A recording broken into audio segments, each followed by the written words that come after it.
નમસ્કાર મિત્રો, આજે સીધું ને સટમાં આપણી સાથે ગિરીશભાઈ જોશી જોડાયા છે અને ગિરીશભાઈ વૈશ્વિક વ્યાપાર ઉદ્યોગના જાણકાર છે. એટલે અમેરિકાના રાષ્ટ્રપતિ ટ્રમ્પભાઈ એ કોણ જાણે કેમ આપણા વડાપ્રધાન નરેન્દ્ર મોદી સાથે કંઈક વેર વાળી રહ્યા છે અને એનું દુષ્પરિણામ આપણે છે ને ભારતે ભોગવવું પડે એવા સંજોગો છે. ત્યારે મોદીભાઈ એ જાપાન પહોંચી ગયા છે. મોદીના નારા લાગવા માટે એમણે ભારતીય મૂળના લોકોને ત્યાં આગળ ભેગા પણ કર્યા છે, એની વ્યવસ્થા પણ કરી છે. બહેનો છે ને નૃત્ય પણ કરી રહી હતી અને એમણે ત્યાંના અખબારોમાં હવે એક મોદીએ નવો એક ખેલ પાડ્યો છે ગિરીશભાઈ, કે જ્યાં જાય ત્યાં અખબારોમાં એ પોતાના ઇન્ટરવ્યુ છપાવે છે અને ઇન્ટરવ્યુ પાછા એમાં લખે છે. પાછા એ અખબાર વાળા તો બહુ પ્રામાણિક છે, આપણા અખબાર વાળાઓ કરતા જરા જુદા પ્રકારના કહી શકાય. એ ઉપર લખે છે કે The following is the full written response from Indian Prime Minister Narendra Modi to questions from Yomiuri Shimburi. આ ત્યાંનું અખબાર છે, દૈનિક અખબાર છે. એ અખબારમાં નરેન્દ્ર મોદીના પ્રશ્નોને ઉત્તર એટલે કે આમ તો નરેન્દ્ર મોદીના ઉત્તરો ન હોય, કારણ કે તો એમના પીએમઓ તૈયાર કરેલા ઉત્તરો હોય, પણ બધું જ છે ને પ્રભુને નામે ચડે, અવતારી પુરુષને નામે ચડે. હવે 2 દિવસ એ જાપાન રહેવાના છે અને ત્યાંની વાર્ષિક સભા જે ભારત અને જાપાનના સંબંધોની જે છે એમાં એ હાજરી આપવાના છે. પછી જ ભાઈ ચીન જવાના છે અને ચીનમાં શાંઘાઈ કોઓપરેશન ઓર્ગેનાઇઝેશન, હવે એમાં ભારતનું કેટલું ઉપજે એ તો કઈ કહેવાય નહીં ગિરીશભાઈ, કારણ કે બીજા બધા દેશો હાવી છે ને એમાં તો પાછા પાકિસ્તાનના પ્રાઇમ મિનિસ્ટર પણ કદાચ આવશે, તુર્કી પણ આવશે. શી જિનપિંગ જે આપણી જમીન ગપચાવીને બેઠા છે નરેન્દ્ર મોદીના શાસનમાં, એ તો પાછા એના યજમાન છે, પુતિનભાઈ આવશે. એટલે ગિરીશભાઈ આપણને આ બધા વિશે વાકેફ કરશે અને અમેરિકાથી પણ ગિરીશભાઈની પાસે એક તાજા સમાચાર છે એ આપણી સાથે શેર કરશે. ગિરીશભાઈ, આપનું સીધું ને સટમાં સ્વાગત છે અને આપ આ વિગતો ત્રણેય દેશોની સાથેના આપણા સંબંધોની વિગતો માનનીય વડાપ્રધાન જે રીતે અહીંયાથી અમેરિકા જાય છે, અમેરિકાથી પછી જાપાન જાય છે, જાપાનથી પાછા ચીન જાય છે, પછી પાછા ક્યાં જશે ખબર નથી. એટલે એના વિશે આપ જરા મન મોકળાશથી સાચી વાત, ટકોરાબંધ વાત આપ કહેશો એવી અમને અપેક્ષા છે. ગિરીશભાઈ, આપનું સ્વાગત છે. ધન્યવાદ ડોક્ટર સાહેબ. પહેલા તો આપણે જો જાપાન જવાના પાછળનું એક મુખ્ય કારણ શું છે કે અત્યાર સુધી તમે જે બાંગુ પુકારી કે આટલા બધા એફડીઆઈ ના ઇન્વેસ્ટમેન્ટ્સ બહારથી અમને આવ્યા, એની હકીકતો ધીરે ધીરે બહાર આવે છે કે તમારી પાસે સાચો ઇન્વેસ્ટમેન્ટ જે આવ્યો એ લગભગ 65 કે 67 બિલિયન ડોલર યુએસએ થી આવ્યું અને 43 બિલિયન ડોલર જાપાનથી આવ્યું, જે સાચી લોનો હતી. બાકી જે બધા ફિગર તમે આપ્યા એની અંદર મોરેશિયસ, સિંગાપોર, નીધરલેન્ડ, કેમન આઇલેન્ડ અને સાયપ્રસ, હવે એ કોના પૈસા હતા ને ક્યાંથી ફરીને પાછા આવ્યા, હવે એ એફડીઆઈ માં નથી, કોકડું ખુલતું જાય છે. એટલે હવે તમને એફડીઆઈ જો ખરેખર લાવ્યો ઈમાનદારીથી તો તમારે જાપાનને જ પકડવો પડે, અમેરિકાની તો કોઈ આશરો છે નહીં. હવે સામે ટ્રમ્પ પણ ઢીલો પડતો જાય છે, કારણ કે એણે ઘણો બધો જોર કર્યો પણ એનો મેળ આવતો નથી. એટલે તમે જુઓ, જે 75% એપલના આઈફોન અહીંયાથી બનીને અમેરિકા જાય છે એને એણે ટેરિફમાંથી એક્ઝમ્પ્ટ કર્યો. પછી ધીરે કરીને ફાર્મા ઉપર પણ એ વિચાર કરશે એવો સંકેત આપે છે, કારણ કે ફાર્મામાં પણ એને એના સિવાય કોઈ ઇલાજ જ નથી. આપણા સિવાય ફાર્મા એને કોઈ દઈ શકે એમ નથી. એને પોતાની કંપનીઓમાં અહીંયા ઇન્વોલ્વમેન્ટ છે ને આપણા ઇન્ડિયન્સના પણ ત્યાંની કંપનીઓમાં ઇન્વેસ્ટમેન્ટ ફાર્મામાં કરેલું છે. એટલે ડોક્ટર રેડ્ડીને આ લોકો ત્યાં બી છે. હવે એને ઈ કસમકસ છે કે ટેક્સ જો બે બાજુ લગાડે તો આપણે લગાડી શકીએ છીએ. ઘણા બધા કન્ટ્રીઓ ડિક્લેર કર્યું કે જો અમને બેલેન્સમાં તકલીફ પડતી હશે તો અમે ટેરિફ લગાડશું, કારણ કે ખાલી અમેરિકાનો પ્રોરોગેટિવ નથી કે ઈ ગમે એને લગાડે. હવે આની અંદર બબાલ ક્યાં થયો છે કે ઈ ઢીલો પડવાનું કહાણી છે કે ત્યાં વોશિંગ્ટનમાં એક આપણે એડીઆર જેવો ઓર્ગેનાઇઝેશન છે ઘણા વર્ષોથી, CREW, citizens for responsibility and ethics in Washington.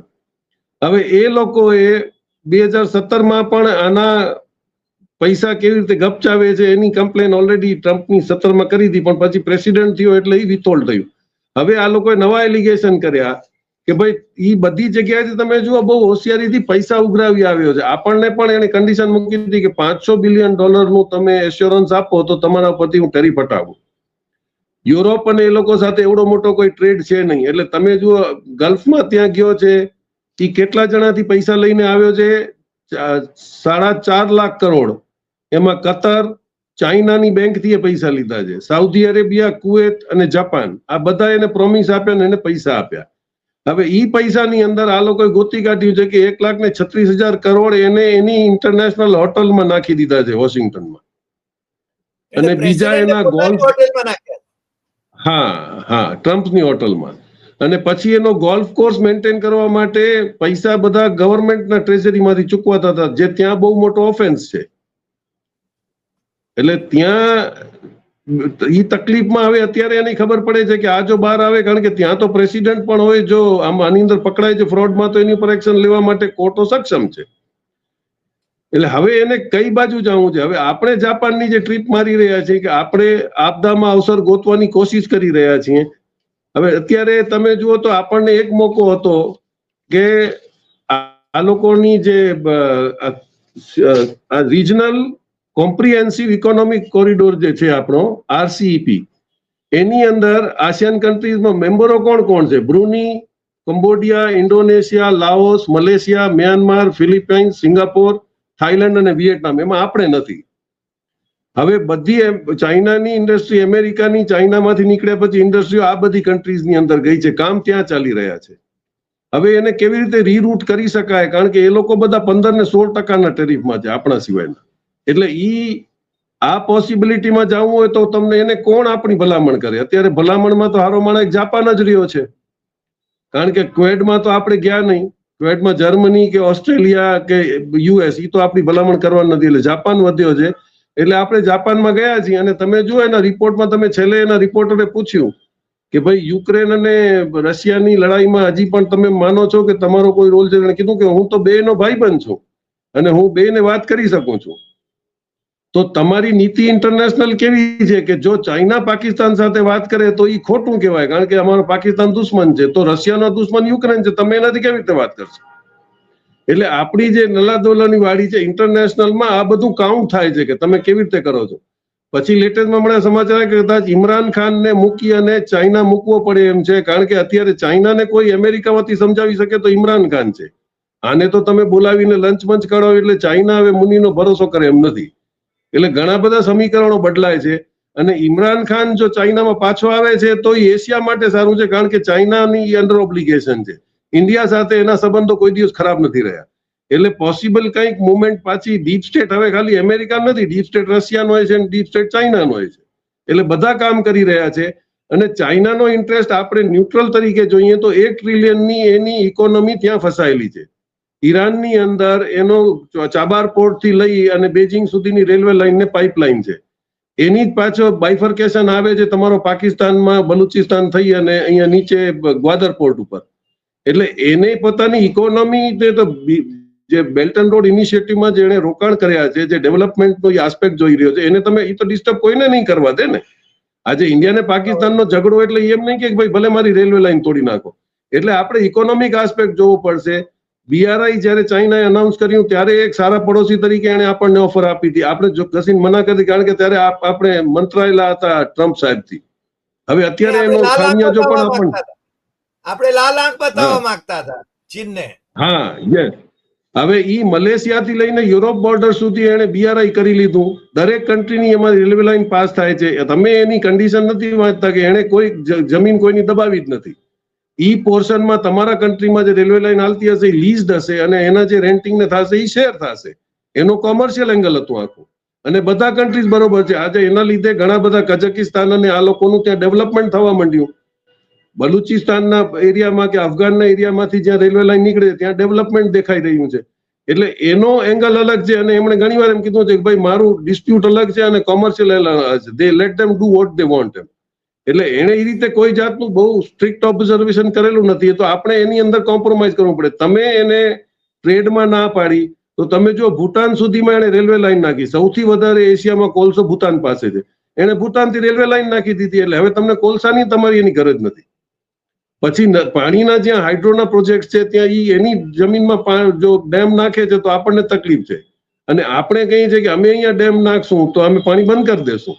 એટલે you have to be very neutral. તમે આખી પોલિસી આટલા વર્ષોમાં રશિયા અને ચાઇનાની જો આટલું બધું સેન્કશન લાગ્યા પછી, હેરાન કર્યા પછી પણ એ લોકોએ કોઈ દિવસ કોઈ કન્ટ્રીની સામે એક નેગેટિવ સ્ટેટમેન્ટ નથી આપ્યો.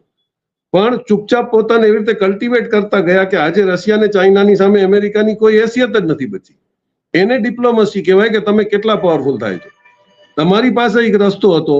જ્યારે 2 વર્ષ પહેલા ચાઇનાના ફડણવીસ એમ કીધું કે અમે એક્ટિવ ફાર્માસ્યુટિકલ ઇન્ગ્રીડિયન્ટ જે અત્યારે 85% ઇન્ડિયામાં એક્સપોર્ટ કરીએ છીએ એની બદલીમાં 2 વર્ષ પછી અમે ઇન્ડિયાથી ઇમ્પોર્ટ કરતા હશું.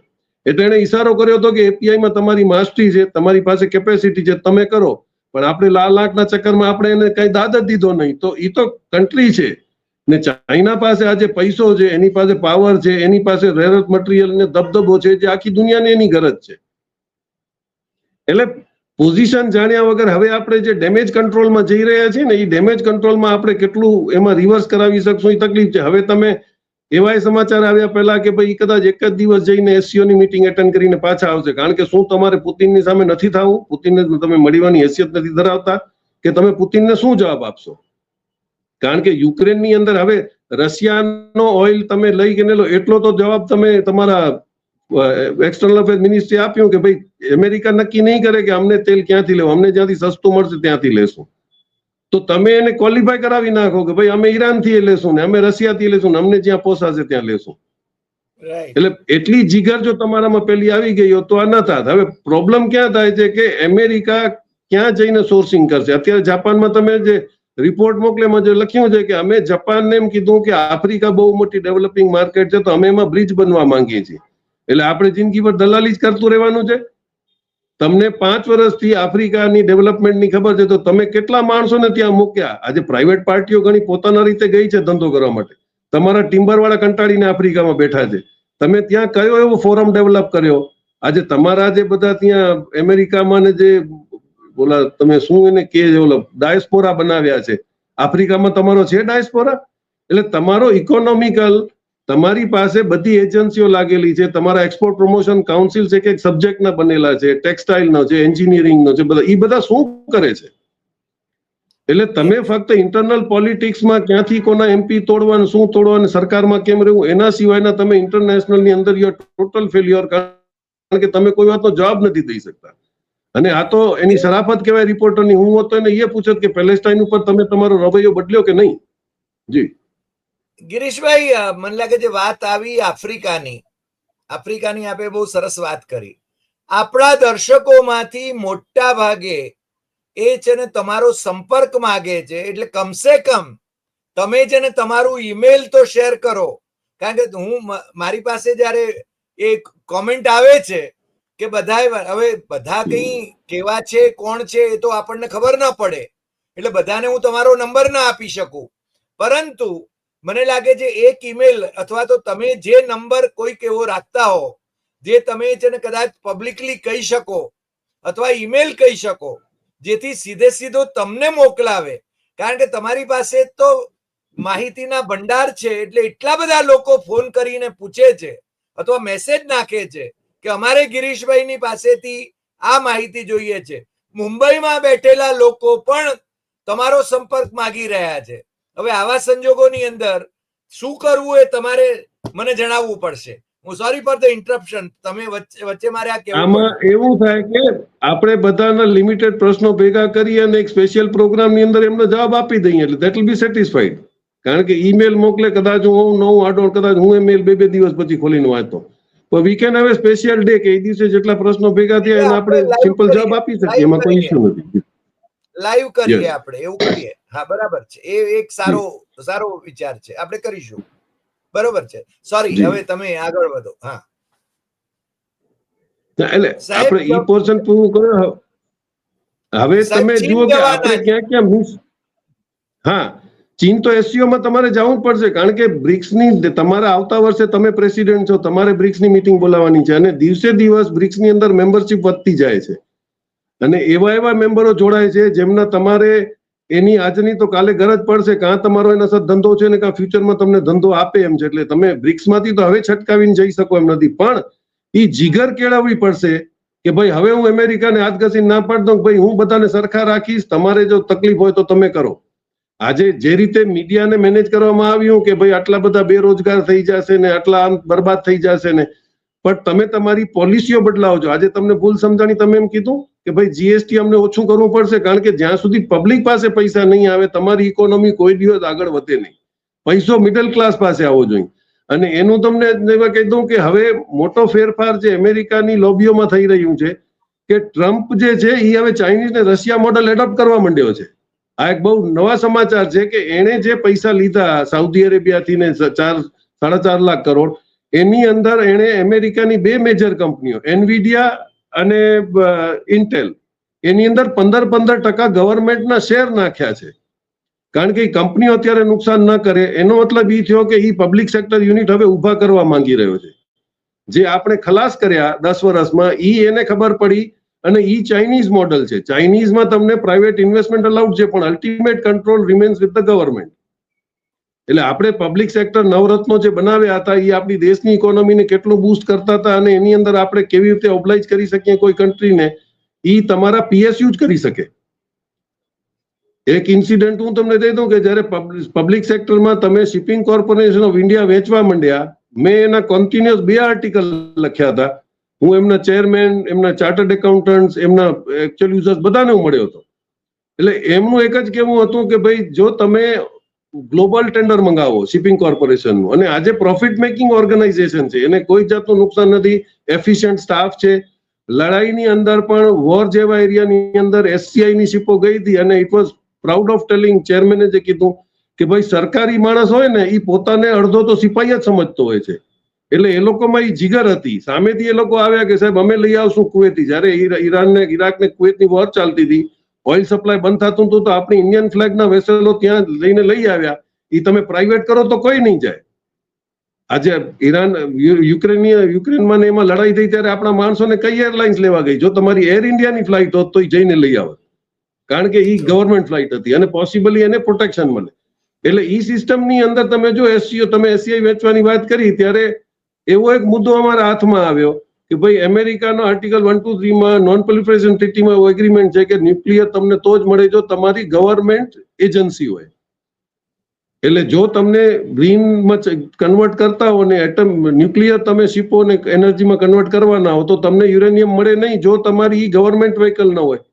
એટલે એસસીઆઈ ગવર્મેન્ટ છે તો જ તમે કન્વર્ઝનમાં કરી શકો, પ્રાઇવેટ આપો તો મળે નહીં. બીજો ડર એ હતો કે ગ્લોબલ ટેન્ડર મંગાવો તો ચાઇનીઝ કંપની સૌથી વધારે ક્વોલિફાય થઈને લઈ લે તો શું તમારે આખી શિપિંગ આપણી લાઈફ લાઈન જ ચાઇનાના હાથમાં દઈ દેવી હતી.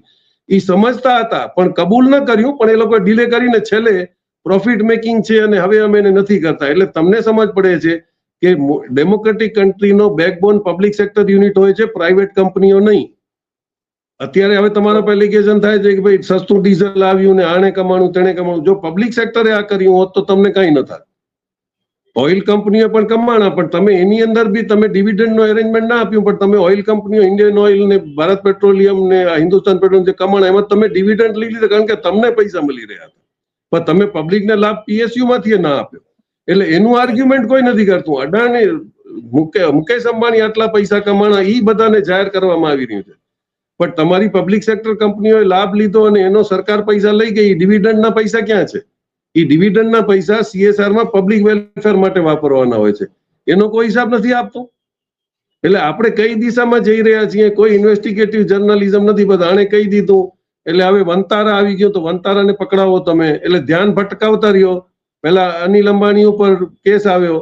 આજે અનિલ અંબાણીની જસ્ટિફિકેશનમાં કેટલા વાત કરવા તૈયાર છે કે ભાઈ તમે 2008માં જે એની મેટ્રોના પૈસા રોકીને બેઠા છો અને તમે પૈસાને એટલે રોક્યા હતા કે મેટ્રોમાં ફોલ્ટ છે.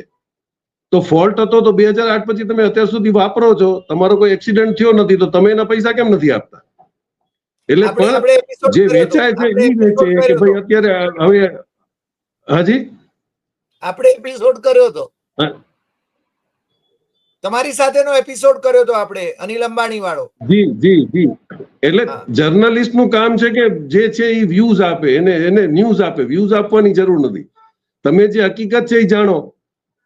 એટલે હવે આ લોકોનો જે ડાયવર્ઝનલ ટેક્ટિક્સ ચાલે છે એ કોઈ સમજાવતું નથી કે ભાઈ જ્યારથી રાહુલ ગાંધીની પદયાત્રા ચાલુ થઈ ત્યારે પહેલો આવી ગયો અનિલ અંબાણી ઉપર સીબીઆઈ નો, એટલે 3 દિવસ ચાલ્યું. પછી જરાકી ઢીલું પડ્યું તો ભારદ્વાજ ઉપર સીબીઆઈ પહોંચી ગયું, 2 દિવસ હાલ્યું. જાજુ ના હાલ્યું એટલે તરત જ પછી વંતારામાં એસઆઈટી બેસી ગઈ 24 કલાકમાં, અને એસઆઈટી ત્યાં પહોંચી ગઈ ને એસઆઈટી ઇન્કવાયરી ચાલુ કરી. પણ તમે જો કોર્ટના ઓર્ડર જુઓ તો ઓર્ડરના રિસ્પોન્ડન્ટમાં વંતારાનું નામ જ નથી. ખરેખર તો રિલાયન્સે આ લોકોને પૂછવું જોઈએ કે ભાઈ તમે વંતારાને ઉગાવી ક્યાંથી આવે. એમણે એમ કીધું કે વંતારાની ખિલાફ કમ્પ્લેન છે, પણ એટલું બી કોર્ટે કીધું કે કોઈ ડોક્યુમેન્ટ્સ નથી. પણ કોર્ટને રિસ્પોન્સને જોતા કાલે એમ ન થાય કે ભાઈ પાવરફુલ પાર્ટી હતી એટલે અમે ન કર્યું. So we are here by pointing. અને એસઆઈટી ખાલી ફેક્ટ ફાઇન્ડિંગ ટીમ છે, એને કોઈ પાવર્સ નથી કોઈ કેસ કરવાના. એ ફક્ત કોર્ટને અસિસ્ટ કરે છે કે ભાઈ અમે લોકો જોઈએ આવે ને આ મળ્યું અને એની અંદર આપણે એ મેટર ઉપાડી કે ભાઈ બીજા પણ તમે તપાસ કરો. કચ્છનો નારાયણ સરોવર સેન્ચુરી તમે ખાલી લિગ્નાઇટ માટે કેન્સલ કરી નાખ્યો તો કોને પૂછીને કર્યું? પછી કચ્છનો વ્હાઇટ રણ આખો વાઇલ્ડ લાઇફ સેન્ચુરી છે, એનામાં પણ આટલું બધું અત્યારે દબાણ થઈ રહ્યું છે, ત્યાં મારામારી થઈ રહી છે, મર્ડરો થઈ રહ્યા છે, સોલ્ટના ઝઘડા થયા, તો એ બધું એસઆઈટી નું કામ છે કે એ પણ ચેક કરે. એટલે આ બધું રિપોર્ટિંગ કોઈને નથી કરવું, પણ આ બધું જે હાલે છે કે ભાઈ હવે તો બસ અનંત અંબાણી માટે પોલીસનો ડબ્બો પહોંચી ગયો છે ને લઈ આવશે ને નીકળશે ને. કારણ કે જે લોકો પાકિસ્તાનમાં ઘૂસીને રાવલપિંડી કબજો કરી શકતા હોય તો અનંત અંબાણીને જેલમાં દેખાડી શકે, એમાં કોઈ મોટી વાત નથી. તમે આજે બહુ એક સરસ વાત કરી. આની વાત તો કરી જ કરી, પણ સાથે સાથે તમે જે ટ્રમ્પની વાત કરી કે ટ્રમ્પ જે ચાઇનીઝ મોડેલ એને જેને એડોપ્ટ કરી રહ્યા છે, પબ્લિક સેક્ટર ને સ્ટ્રેન્થન કરવાની વાત કરી રહ્યા છે, એનાથી ઉલટું આપણે જેને પબ્લિક સેક્ટરને વેચવા કાઢીએ છીએ.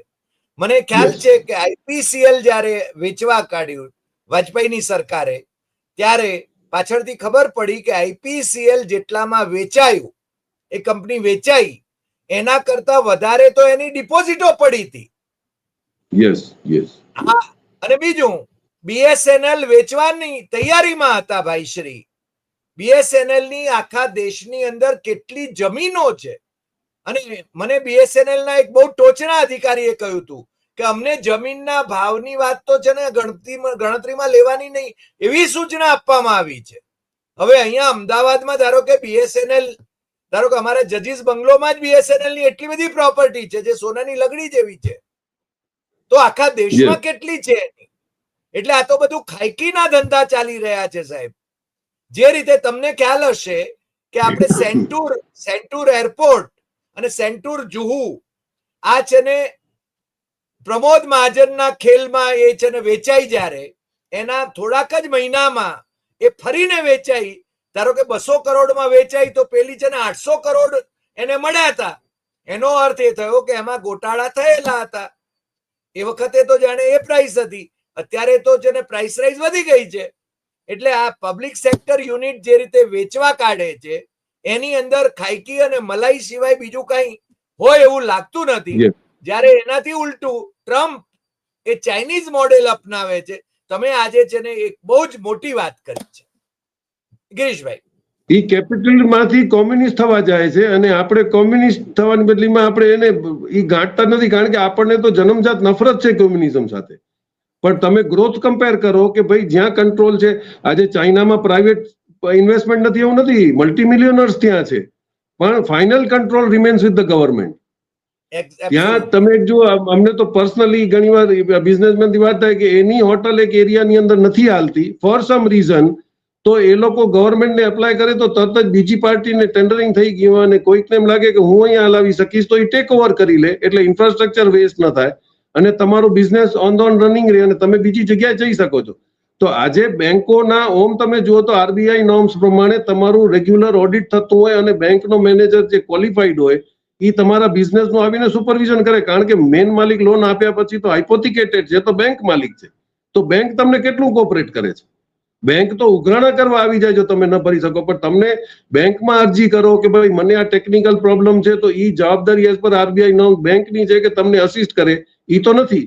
જ્યારે ચાઇનાની અંદર અત્યારે પણ એ લોકો એમ્પ્લોયમેન્ટ જનરેટ કર્યું છે, એની બહુ યુનિક એ લોકોએ રસ્તો કર્યો છે કે તમે ત્યાં ઉતરો અને જો તમે ગાઈડ માંગો તો ગાઈડ તમને કયા ધંધાનો જોઈએ છે ઈ ગાઈડ આવે, ઈ લાઈનનો હોશિયાર માણસ આવે, તમારો ઇન્ટરપ્રિટરનું કામ કરે, તમારી કારે ચલાવી લે અને તમને બધા એરિયામાં લઈ જાય જ્યાં એને, કારણ કે ઈ સબ્જેક્ટનો ઈ માસ્ટર હશે. તમે શું કર્યું? તમે ઊંધું કર્યું છે કે તમે આજે હમણાં જ મને બીજા ચાલુ પૂછ્યું કે તો એનો ઉપાય શું? મેં કીધું ઉપાય એક અત્યારે સીધો સરળ કહી દઉં કે 6,65,000 ગામડાઓ છે તમારા દેશમાં.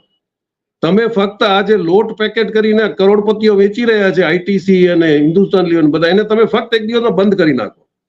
તમારા 5,56,000 તો ત્યાં ચક્કીઓ ચાલુ થશે અને એક ચક્કી કમસે કમ 8 જણાને પાસશે. તમારા ઘઉંના સેલ્સના જે લોચા છે, કારણ કે તમને ઘઉં વેચી નાખવા છે, તમને કેવું નથી. હવે ઘઉં શું કામ વેચી નાખવા છે? અમે સીઆઈડી ક્રાઇમના રિટાયર્ડ ઓફિસર સાથે બેઠા હતા. મને કે ભાઈ મારે તો પૈસા વ્હાઇટ કરવા હોય તો હું તો 7/12 ઉતારા કરાવી લઉં કે મારા 7 ટન મારા ઘઉં ઉતર્યા અને હું એન્ટ્રી લઈ લઉં. એમાં કાંઈ ઉગ્યું નહીં હોય પણ મારી એન્ટ્રી વ્હાઇટ થઈ ગઈ એટલે સરકારને એમ થાય કે આટલા 7 લાખ ટન ઘઉં થયા, પણ ઘઉં પ્રેક્ટિકલી હોતા નથી. એટલે આજે બધી વિસંગતાઓ છે. તમારો ત્યાં ઓફિસર જઈને શું કરે છે, એટલે તમે ટોટલ મિસમેનેજમેન્ટ કરો. આ ક્યારે થઈ શકશે? જ્યારે તમારો ફાઇનલ કંટ્રોલ ગવર્મેન્ટ એજન્સી પાસે હોય. અને આની અંદર જો ખરેખર નુકસાન કોઈ કર્યું હોય ને તો એ વાજપેયી સાહેબે કર્યું. તમે પેન્શન બંધ કર્યું ત્યાર પછી કરપ્શન વધ્યું. નહીં તો દરેક વખતે અમને ઘણીવાર અમે સાંભળતા ઓલા કે ના ખોટું ન કરે, પકડીએ તો પછી આપણે બુઢાપામાં પેન્શન બંધ થઈ જાય, આપણે જીવું કેમ? હવે એ ડર રહ્યો નથી. એટલે એટલું બધું કરપ્શન ને ઇનસિક્યોરિટી છે કે હું બીમાર પડીશ તો રિટાયરમેન્ટ પછી મને પૈસા કોણ આપશે? એટલે 25-50 લાખ તો હમણાં ભેગા કરીને રાખી જ દો. This has encourage your corruption. જો તમે સોશિયલ સિક્યોરિટી આપો, એજ્યુકેશન તમારું ફ્રી હોય તો મને છોકરાઓની ચિંતા માટે પૈસા નથી જોતા, મારું મેડિકલ ફ્રી હોય તો હું પૈસા ભેગા નહીં કરું. એટલે તમે આખો તાનાબાના સિક્યુરિટીનો એટલો બધો ડિસ્ટર્બ કર્યો. તમે ક્યારે તો આપને તો કદાચ ખ્યાલ જ હશે કે જ્યારે મારા ખ્યાલથી બુશ હતો, એને રાજીવ ગાંધીને બોલાવીને એમ કીધું હતું કે અમારા માટે ઇન્સ્યોરન્સ સેક્ટર ખોલો. રાજીવ ગાંધી હેડ રિફ્યુઝડ અને એના પછી આપણા પર સેન્કશન લગાડવાને 90 દિવસની નોટિસ આપી હતી. આ તમે ગૂગલ કરી શકો છો. રાજીવ ગાંધીએ જવાબ જ ના આપ્યો અને 90 દિવસ પછી એને પોતાને પાછું લઈ લેવું પડ્યું. એની જીગર કહેવાય.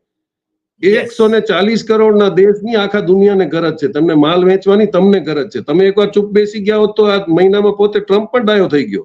આજે કેમ રિવર્સ આવી રહ્યો છે? ફાર્મા ઉપરથી એને હટાવવું પડ્યું.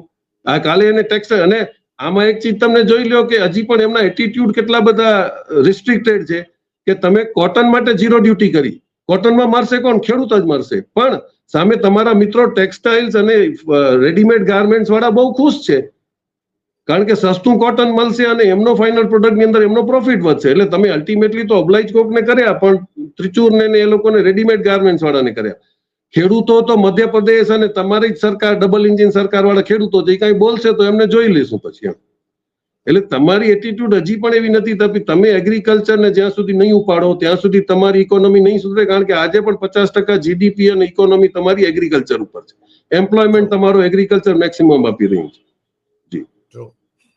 ગિરીશભાઈ, આજે જે વાત થઈ, મને લાગે છે કે આપણા દર્શકો અને એમાંના ઘણા બધા જે આપને શોધી રહ્યા છે, આપનો સંપર્ક કરવા માંગે છે, એ લોકોને આપણે જણાવીએ કે હવે પછી આપણે તેને લાઈવ કરીશું અને એ લોકો જોડાઈ શકે. આપણે એડવાન્સમાં જાહેરાત કરીએ, પણ સાથે સાથે મને એવું લાગે છે કે એક ઈમેલ પણ આપણે ક્રિએટ કરીએ જેથી તમને છે સીધા ઈમેલ ઉપર એમના મેસેજીસ મળે, એવું પણ આપણે શેર કરીએ. આજે આટલી વાત. ફરી મળીશું નવા એપિસોડમાં નવા વિષય સાથે. ગિરીશભાઈનો ઈમેલ હું શેર કરીશ અને તમે સીધા ગિરીશભાઈને લખી શકશો. એટલે મારે ગિરીશભાઈને ફોરવર્ડ કરવાની જરૂર નહીં પડે અને ગિરીશભાઈનો નંબર આપવો કે ન આપવો એ મને સંકોચ નહીં રહે, કારણ કે ગિરીશભાઈની સંમતિ વિના હું કોઈને એમનો નંબર આપી શકું નહીં. આજે આટલી વાત. ફરી મળીશું નવા એપિસોડમાં નવા વિષય સાથે. નમસ્કાર.